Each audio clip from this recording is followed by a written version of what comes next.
आश्रम के सभी बच्चे जब दूसरे कामों में लगे होते थे तो एक बच्चा एक कोने में बैठकर चुपचाप अपने में खोया रहता था। वो अक्सर किसी से ज़्यादा बात नहीं करता था। आश्रम की सभी जिम्मेदारियां पूरी करने के बाद जहां सभी बच्चे पूरे दिन की घटनाओं की चर्चा करने लगते थे, वहीं पर वो शांत रहने वाला बच्चा एक बरगद के पेड़ के नीचे बैठकर ध्यान करने लगता। सभी बच्चों को आश्चर्य होता था कि उसका कोई दोस्त नहीं है। वो आश्रम में अक्सर अकेला ही घूमता रहता था। ये देखकर उसके गुरु को बड़ी प्रसन्नता होती थी। उन्हें लगता था कि कोई तो है जो मौन यानी चुप रहने की ताकत को समझता है, उसके महत्व को समझता है। आश्रम के बारे में जब कोई ज़रूरी निर्णय लेना होता तो उससे उसकी राय जरूर लिया करते थे। लेकिन यह बात गुरु जी के एक शिष्य को बहुत खटकती थी, क्योंकि वह गुरु जी का प्रिय शिष्य बनना चाहता था। इसलिए वह गुरु जी के सामने दूसरे शिष्यों की कुछ न कुछ कमियां निकालता रहता था, जिससे गुरु जी उसे महान समझने लग जाएं। अक्सर वह अपनी जिम्मेदारियां पूरी करने का दिखावा भी करता था, चाहे इससे कोई सलाह ना भी मांगे, फिर भी वह अपनी सलाह सबको देता रहता था। वह बहुत बातूनी था और आश्रम के दूसरे बच्चों में वह बहुत प्रसिद्ध था। उनसे दिन भर बातें करता रहता, इसलिए उसकी सबसे दोस्ती हो गई थी। लेकिन जब गुरुजी उसकी राय न लेकर दूसरे बच्चों की राय लेते थे तो उसे यह बात बहुत खटकती थी। उसे यह लगता था कि वह दूसरे बच्चों से ज़्यादा बुद्धिमान है, लेकिन गुरुजी फिर भी उसकी तरफदारी करते हैं। ऐसा नहीं था कि गुरुजी को उस बातूनी शिष्य के बारे में पता नहीं था, लेकिन गुरुजी उसे अपने तरीके से सीख देना चाहते थे, ताकि उसकी ज़्यादा बोलने की आदत, दिखावा करने की आदत, दूसरों में कमियां निकालने की आदत हमेशा के लिए ख़त्म हो जाए और वो मौन रहकर ध्यान की गहराइयों में खो जाए। असल में हर सच्चे गुरु की यही इच्छा होती है कि वो किसी तरीके से उस बातूनी शिष्य को एहसास कराना चाहते थे कि चुप रहकर ही असीम सत्य को जाना जा सकता है। उस विराट का एहसास चुप होकर ही किया जा सकता है।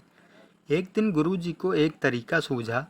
उन्होंने आश्रम के सभी बच्चों को अपने पास बुलाया और कहा कि मैं तुम्हें दो दो हिस्सों में बांटकर अलग अलग गांवों में भिक्षा मांगने के लिए भेज रहा हूँ, और जो सबसे ज़्यादा भिक्षा मांग कर लाएगा उसे सबसे ज़्यादा जिम्मेदारियां निभाने का मौका दिया जाएगा।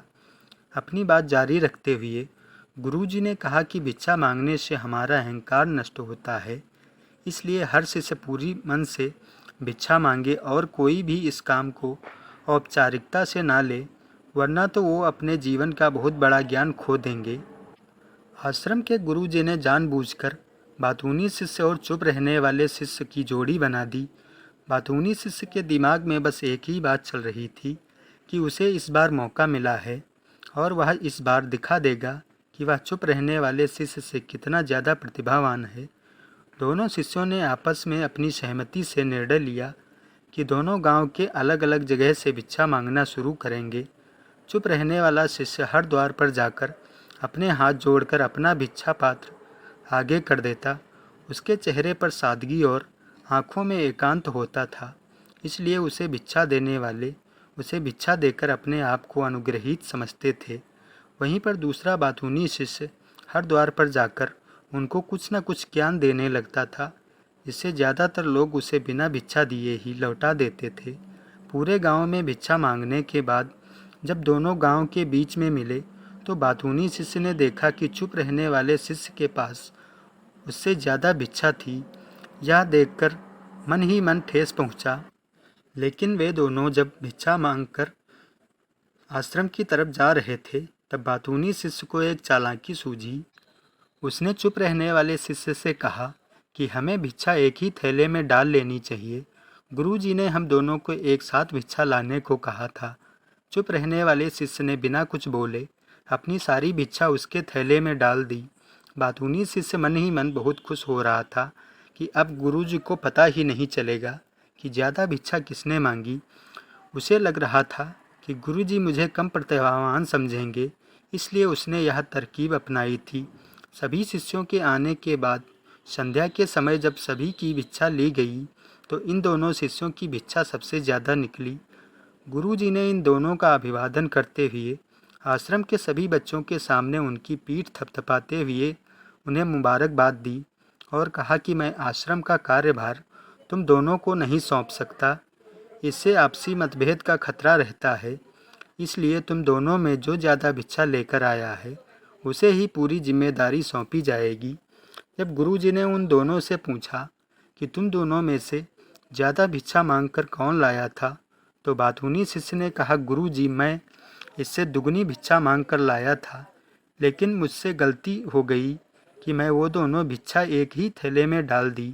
मुझे नहीं पता था कि आप ऐसा निर्णय लेने वाले हैं, वरना तो मैं अपनी भिक्षा का थैला अलग ही रखता। इस पर गुरुजी ने चुप रहने वाले शिष्य से पूछा कि क्या तुम इसकी बात से सहमत हो?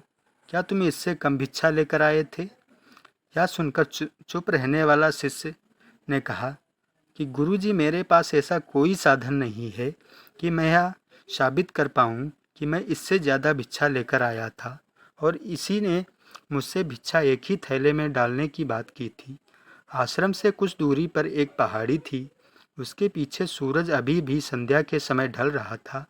गुरुजी को तो एक पता ही था कि सच कौन बोल रहा है और झूठ कौन बोल रहा है, लेकिन बाकी बच्चों के सामने सच साबित करने के लिए उन्हें उन दोनों को एक सवाल पूछा कि पीछे पहाड़ी पर तुम्हें क्या दिख रहा है।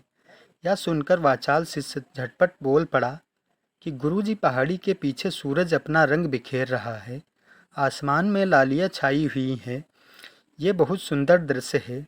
वो तो और भी बहुत कुछ कहना चाह रहा था, लेकिन गुरुजी ने उसे चुप कराते हुए दूसरे शिष्य की तरफ देखा तो उसकी आंखों में आंसू भरे हुए थे।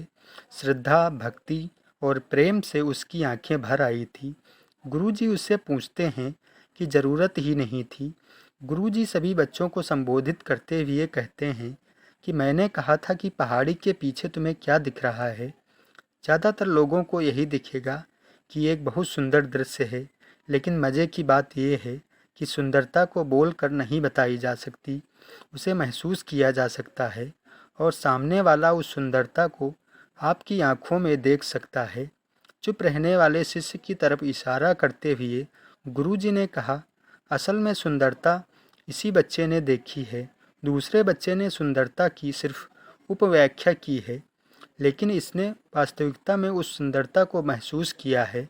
अपने आप को ऊंचा दिखाने की सभी कोशिशें नाकाम होता देख वाचाल शिष्य फूट फूट कर रोने लगा। उसको चुप कराते हुए गुरुजी ने कहा कि बेटा, मुझे पहले से पता था कि तुम झूठ बोल रहे हो, लेकिन मैं उस झूठ का तुम्हें एहसास कराना चाहता था। सभी शिष्यों को संबोधित करते हुए गुरुजी ने बताया कि शब्द जाल की तरह होते हैं। हमारे ज़्यादा बोलने की वजह से बहुत सारी समस्याएं पैदा होती हैं। हमारा ज़्यादा बोलने की वजह से बहुत सारी समस्याएं पैदा होती हैं। जब कोई आदमी एक ही बात को बढ़ा चढ़ाकर बोलता है तो उसे सिद्ध करने के लिए वो दूसरे शब्दों के जाल में फंसता चला जाता है, और इसलिए वह अंतर्मुखी होने की बजाय बहिर्मुखी होता चला जाता है। वहीं पर जिस भी व्यक्ति को अपनी अंदर की यात्रा करनी होती है, उसे सबसे पहले चुप रहना सीखना होता है। ज़रूरत से ज़्यादा बोलना या फिर हर वक्त बोलना, ये सब हमारी अंतर यात्रा में बाधा बन जाती है। जब आप चुप रहने का अभ्यास करते हैं तो आप अपने साथ वक्त बिताने लगते हैं, जिससे कि आप अपने एकांत को जान पाते हैं। और अगर एक बार मन में एकांत स्थापित हो जाए तो आपकी आँखों में, आपके चेहरे पर वो सादगी, वो एकांत, वो स्पष्टता की झलक सब कुछ सामने नज़र आने लगती है। कुछ साबित करने को नहीं रह जाता, सब कुछ आँखों में देखा जा सकता है। चुप रहने वाले शिष्य की तरफ इशारा करते हुए गुरुजी ने कहा कि अभी जो दृश्य इस बच्चे ने देखा वो ज़्यादा बोलने वाला व्यक्ति कभी नहीं देख पाएगा। वो अपनी बुद्धि से तर्क वितर्क करता रहेगा कि उसे क्या दिखाई दे रहा है, लेकिन उसमें से वो महसूस कुछ भी नहीं कर पाएगा। उसे दिखाई दे जाएगा पहाड़ या सूरज, फिर उसकी लालिमा, लेकिन उस सुंदरता को, उस विराट को, उस अद्वैत को वो कभी भी नहीं देख पाएगा। अगर तुम चुप रहने की कला सीखना चाहते हो तो तुम्हें सबसे पहले एक बात का ध्यान रखना होगा कि तुम्हें किसी को भी प्रभावित करने की कोशिश नहीं करनी चाहिए। ज़्यादातर लोग इसी वजह से ज़्यादा बोलते हैं कि वे दूसरों को प्रभावित करना चाहते हैं, अपने आप को साबित करना चाहते हैं और उस साबित करने के चक्कर में वो शब्दों के मायाजाल में फंसे चले जाते हैं। धीरे धीरे वही उनकी आदत बन जाती है। अगर कोई दूसरे व्यक्ति को प्रभावित करना चाहता है तो वो कितने लोगों को प्रभावित कर पाएगा। इसलिए यह समझने की बात होती है कि बहिर्मुखी होने की बजाय अंतर्मुखी होकर खुद को समझ सकते हैं। अपनी बातों को ख़त्म करते हुए गुरुजी ने संदेश दिया। उन्होंने भी बताया कि अगर कोई व्यक्ति ज़्यादा समय तक चुप नहीं रह सकता तो उसे थोड़ी देर के लिए अभ्यास करना चाहिए। निश्चित संकल्प लेकर किसी व्रत की भांति दिन में कुछ समय या फिर हफ्ते में कुछ समय या एक दिन चुप रहने का अभ्यास करना चाहिए। इससे हमारी चुप रहने की आदत धीरे धीरे खुद ब खुद पनपने लगती है, क्योंकि एक बार जब हम चुप रहने लगते हैं तो हमें चुप रहने का आनंद पता चल जाता है। इसके बाद हमें प्रयास नहीं करना पड़ता उसके बाद हमें प्रयास नहीं करना पड़ता, बल्कि हमारा मन आनंद की तरफ अपने आप बढ़ते चला जाता है। चुप रहने की कला सीखने के बाद आपकी बुद्धिमानी और आपकी स्पष्टता दोनों में बहुत ज़्यादा फायदा होता है। वास्तविकता में जिसे दर्शन कहते हैं वह मौन रहकर ही किया जा सकता है। इसके बाद सभी शिष्यों से कुछ समय चुप रहने का संकल्प लेकर गुरुजी ने अपनी बात खत्म कर दी और सभी बच्चे रात्रि का भोजन करने के लिए एक साथ भोजन कक्ष में पहुंच गए। तो दोस्तों, कैसी लगी ये कहानी आपको कमेंट सेक्शन में ज़रूर बताना। तो मिलते हैं किसी अगली कहानी में, तब तक के लिए आप अपना ध्यान रखें।